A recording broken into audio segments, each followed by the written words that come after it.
Bonjour à tous. Aujourd'hui, je vais vous parler d'un film policier pour adolescents avec des rebondissements inattendus. J'attends avec impatience vos commentaires sur le film.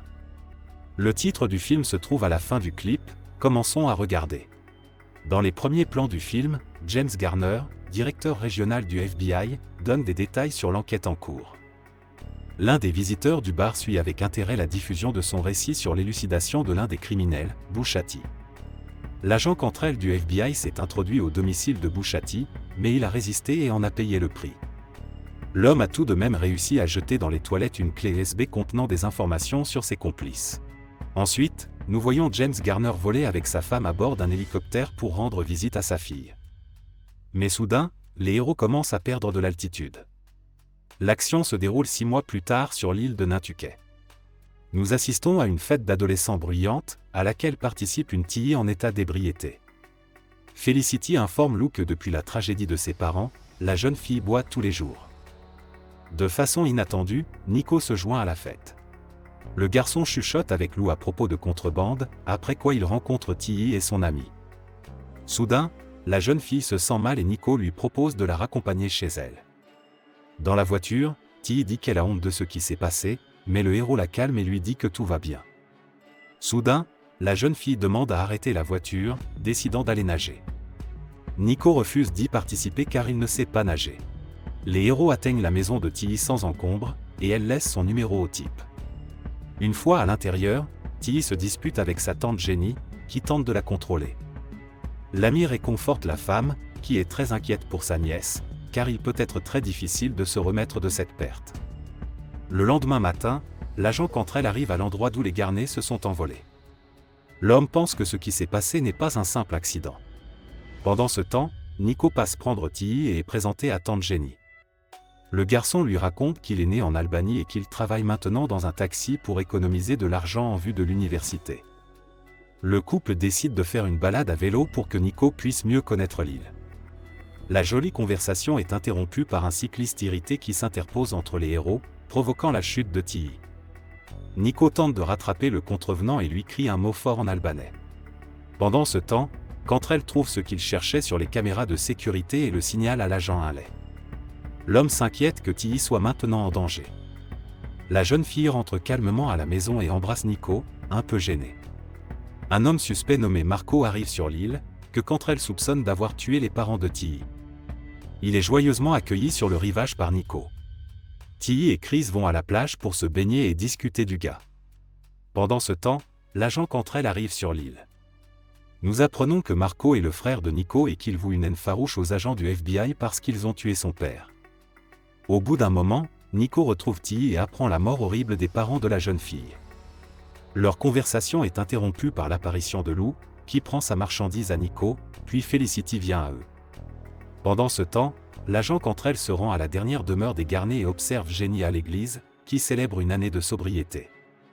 Un homme la retrouve après le sermon et l'informe qu'à cause de l'affaire Bouchati, James représentait le FBI à la télévision et que c'est pour cette raison que les criminels ont endommagé son avion.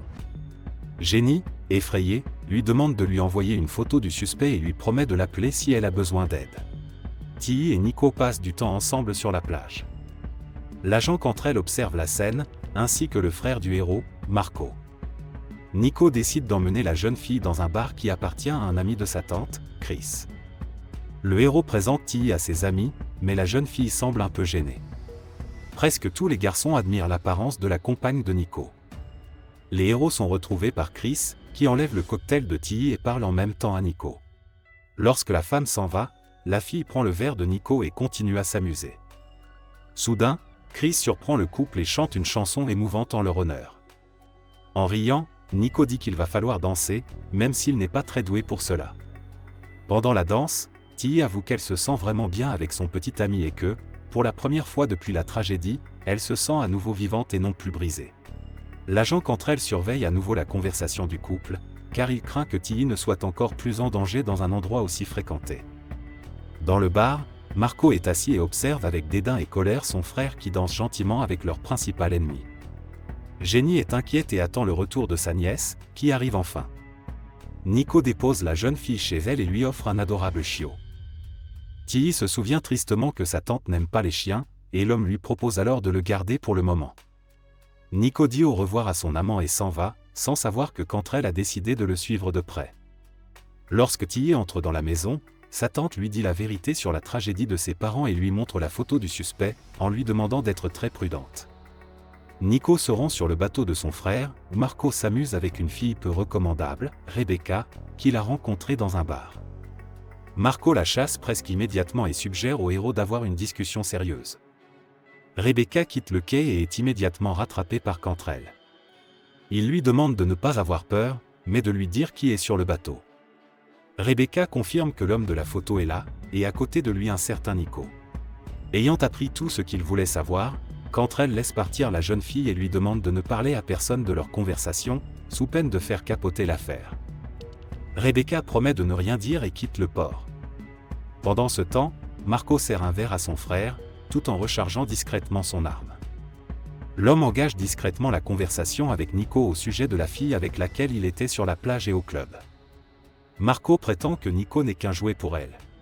Nico, sous pression, affirme que Tilly n'est rien pour lui. Satisfait de cette réponse, Marco lui rappelle que lors des festivités, son frère devra apporter des feux d'artifice pour la prochaine affaire. Le héros accepte et part se reposer. Pendant ce temps, Tilly, désemparée, revoit la dernière cassette de ses parents. Tante Jenny réconforte la jeune fille qui s'excuse de son comportement. C'est alors que Cantrell s'introduit dans le bord du bateau de Marco et tente de l'appréhender. Mais le criminel n'est pas prêt à abandonner et un combat s'engage entre les deux hommes.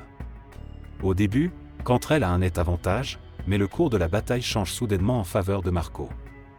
L'agent du FBI parvient tout de même à prendre le dessus sur Marco et à immobiliser le criminel. Il s'avère que Bushati est son père. C'est pourquoi les criminels décident d'exercer une vengeance inconditionnelle sur le directeur régional du FBI, Garner. Cantrell, en colère, dit que l'attentat souterrain organisé par Bushati a causé la mort de sa sœur et que Garner a toujours été son ami.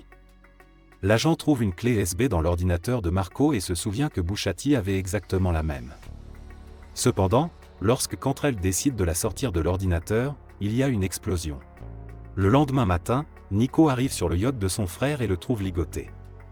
Après avoir libéré Marco, le héros insiste pour une visite à l'hôpital, mais le criminel blessé se contente de faire des signes de la main. Le frère montre à Nico 2 sacs contenant des feux d'artifice spéciaux pour les Américains et lui demande de les apporter à la voiture. Le héros amène Marco à la clinique de tante Jenny et lui demande de l'aider. Au départ de Nico, la femme reconnaît le criminel et le meurtrier.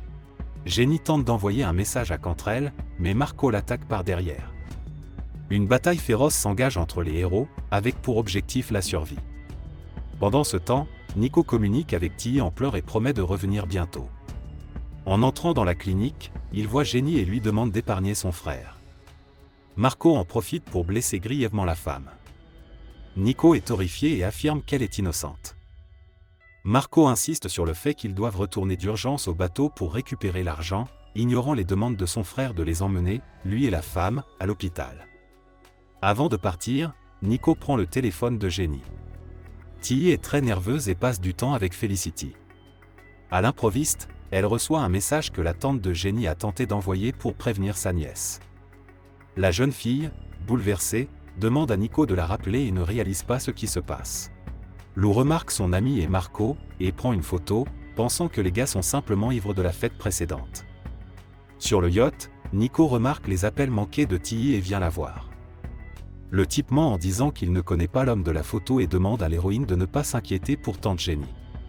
Lorsqu'il part, Tilly appelle l'agent Cantrell, qui a le numéro de l'agent Haley sur son répondeur. Nico retourne sur le yacht et prend l'argent. Marco lui demande de terminer ce que leur père a commencé et de disparaître. L'homme lui-même veut rester sur le yacht, réalisant que tout est presque fini pour lui. Marco tente de convaincre Nico que leur combat n'est pas une simple vengeance contre les Américains, mais une juste cause. Le héros quitte son frère et retourne à terre pour accomplir sa mission. Avec Tilly, ils se rend à la fête de la ville, et la jeune fille tente en vain d'obtenir au moins quelques informations sur sa tante. Arrivé à la plage, Nico discute avec Lou, après quoi il décide d'envoyer à la jeune fille un message depuis le téléphone de tante Jenny. Pendant ce temps, Tilly apprend que Nico était hier sur un yacht qui se trouve dans la mer, Lou le confirme même avec une photo. La jeune fille décide de nager jusqu'au yacht et Nico la suit. À bord, Tilly apprend la vérité et aussi que la voiture de Nico devrait contenir des feux d'artifice qui détruiront tout autour. La jeune fille bouleversée se rend compte que Nico ne lui a apporté que du malheur et pousse le héros dans l'eau. Prise de remords et se rappelant qu'il ne sait pas nager, Tilly se jette à l'eau, mais il est trop tard. Elle aperçoit une montre chronométrée sur Marco et réalise qu'elle n'a que très peu de temps pour sauver beaucoup de gens. Après avoir atteint le rivage, Tilly tente désespérément d'avertir tout le monde de l'imminence de l'explosion. Mais l'agent Haley arrête la jeune fille. Dans la voiture, il n'y a que des bouteilles de champagne et de la glace. En fait, Nico a décidé de ne pas suivre le terrible plan de son frère, mais de détruire son laboratoire. Tilly, désemparée, pleure en réalisant qu'elle a contribué à la mort d'un homme qui s'est avéré être un héros. Le téléphone de la jeune fille reçoit un message de sa tante lui demandant de chercher quelque chose près de l'arbre. En creusant le trou, Tilly y trouve des millions de dollars de Bushati, que Nico était censé utiliser pour d'autres crimes. En plus de l'argent, la jeune fille trouve le bracelet de sa tante, ainsi qu'un enregistrement. Nico y raconte qu'il a sauvé l'agent Cartnell et qu'il a fait exprès d'emmener les feux d'artifice à un autre endroit. Il se rend compte qu'il a commis beaucoup d'erreurs et qu'il est prêt à les payer. Nico avoue son amour à Tilly et lui demande de lui pardonner ce qui est arrivé à Jenny. Il demande que l'argent soit utilisé pour une bonne cause, car c'est ce que sa mère aurait voulu. Le générique de fin nous apprend que Nico n'a jamais été retrouvé. La clinique de Jenny a reçu un don important et un fonds a été créé pour les familles dont les maris et les fils ont perdu la vie au combat. C'est la fin du film. Merci à tous d'avoir regardé ce film jusqu'au bout. Donnez un like à cette vidéo. Écrivez dans les commentaires ce que vous pensez de ce film et rendez-vous dans de nouvelles vidéos.